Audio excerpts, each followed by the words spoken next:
The subject of this segment is Temple 1, the so-called Temple of the Giant Jaguar.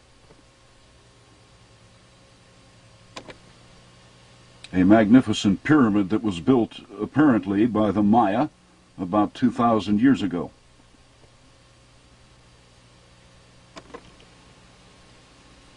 Much taller than it is wide, Temple 1 is 154 feet high, but only 128 feet wide. And would you look at all the numbers it shows? Well, it looks like we shall be here for a while. I discussed the peripheral pyramid's position in the matrix, in my previous video entitled Matrix West, but I did not explain how to find its position in the grid. That time has now come.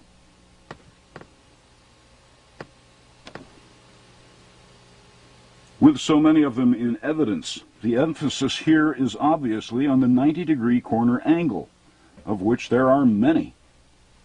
And when the ancient architect goes to such extremes in order to show them to us, it's best that we pay very close attention. Notice the indentations at the corners of this Temple 1's bottom terrace. In all, there are 24 such 90-degree corners at ground level, and 24 more on top of the terrace. That's 48 on each terrace. Then they stacked 8 more of them on top of it, for a total of 9 terraces. As such, they gave this pyramid a grand total of 432 of these 90-degree corners.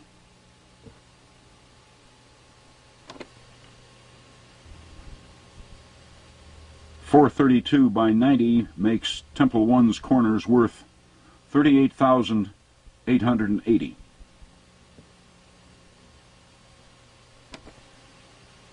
Okay, what's the next most obvious number shown by the architect? The staircase, of course, and one staircase on 9 terraces equals 10 facial features. Very obvious facial features.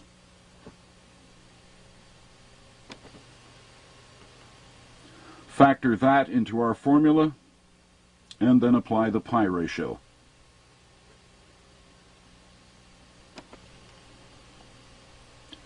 Which encodes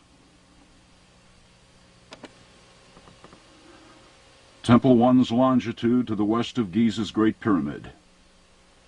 It answers only to pi, hence becomes another pi pyramid.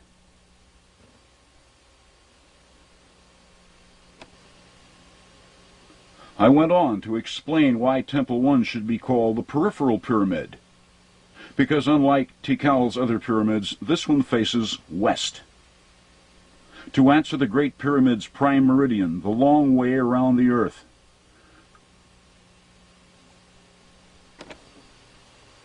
(239 degrees, 14 minutes, and 36.98 seconds) to its east, and keeps its back to the east, thereby being west of the Great Pyramid by 120 degrees, 45 minutes, 22.91 seconds. Both answer the very same figure for its grid longitude.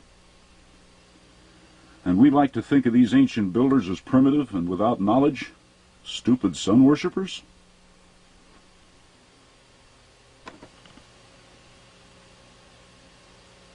There, history, ethnology, anthropology, archaeology. Checkmate. Let's see you get out of that one. You've been looking for our roots. Behold, here they are. They're time capsules, just boiling over with easily decipherable information. We don't have to dig for the answers. They're right out there in the open, for all to see.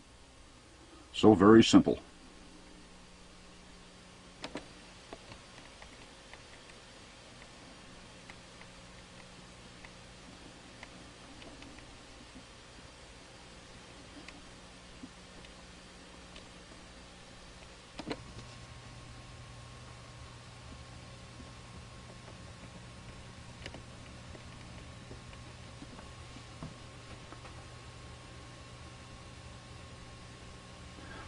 When I began searching for the answers as to why the world's pyramids are where they are back in the early 1980s, metrology was the last thing in my mind.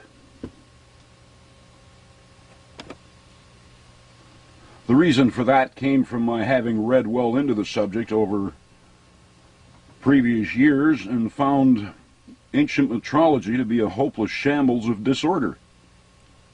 The Hebrew cubit over time varied from as little as 16 of our modern inches to as many as 25.2 inches. Egyptian cubits varied from 17.7 to 20.67 inches.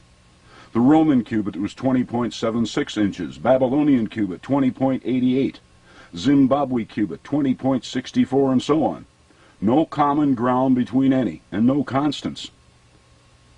I let it go after reading a conclusion by General Sir Charles Warren that the geometric standards of measure in use amongst the ancients were nearly identical with those of the present day. Yeah, right, I reasoned. If the earliest written records show this much confusion in metrology, we will never find the original base. It's gone. But as my own search of the pyramid code system advanced, I began finding clear references to our own English 12-inch foot and 5,280-foot mile. And time after time after time. It didn't make any sense, because the British didn't legalize our 5,280-foot statute mile until 1593 AD, and all the pyramids were built before that. So what was I seeing here? Had archaeocryptography found the original metrology? Here, atop Tikal's peripheral pyramid, the 24.9015-foot depth of the temple shows a perfect numerical match to the Earth's 24,901.5 mile equatorial circumference. A clear reference to the modern 5,280-foot mile.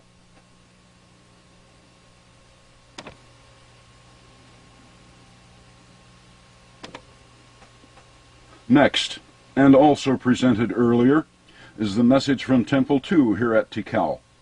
Its message was encoded in its stairway.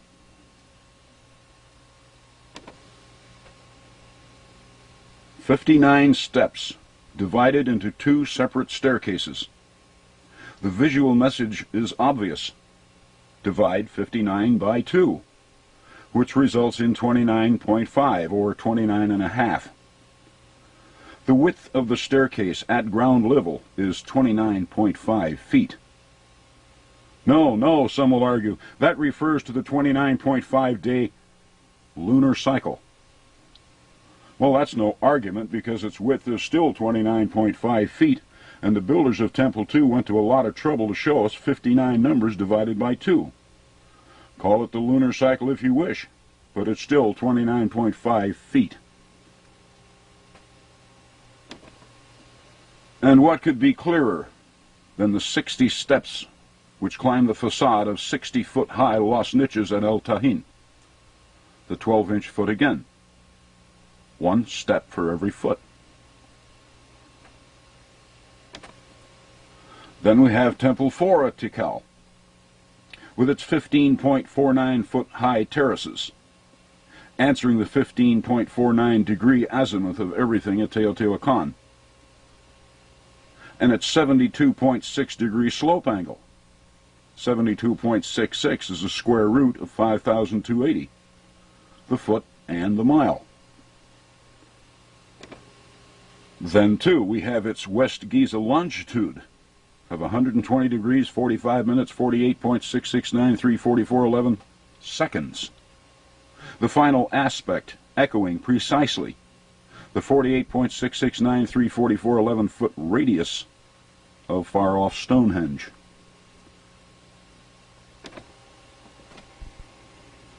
And let's not forget how the grid latitude of the Sun Pyramid at Teotihuacan, when divided by pi, comes back at 7441.506402 feet, the exact area of Stonehenge, in terms of 12-inch feet.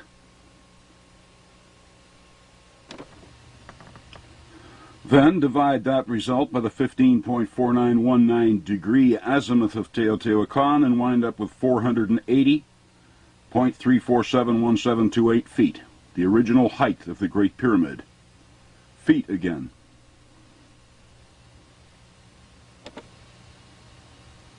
Next we have Poverty Point's huge earthen concentrics, which have shown us a figure for its diameter at 3,950 feet. 1 foot for every mile of the Earth's polar radius. Foot and mile both.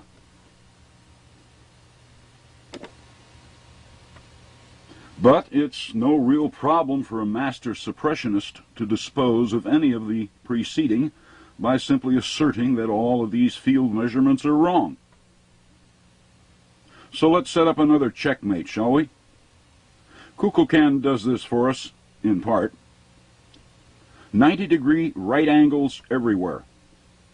And it's 365 steps, which we now know to represent the figure 365.020081. The derivative here is 4.055778, a figure which any better modern calculator can show as being the tangent of 7,123.85068.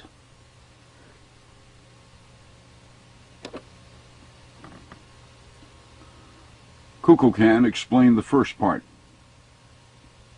Back in 1993, the U.S. Geological Survey explained the second part. I sent the exact coordinates of Kukulkan and the Great Pyramid off to the National Geodetic Survey in Silver Spring, Maryland, and asked their computers to plot me the exact surface distance over the Earth which separates these two pyramids. I further asked that they provide the figure back to me in terms of 5,280-foot statute miles. And this is how it came back, 7,123.8.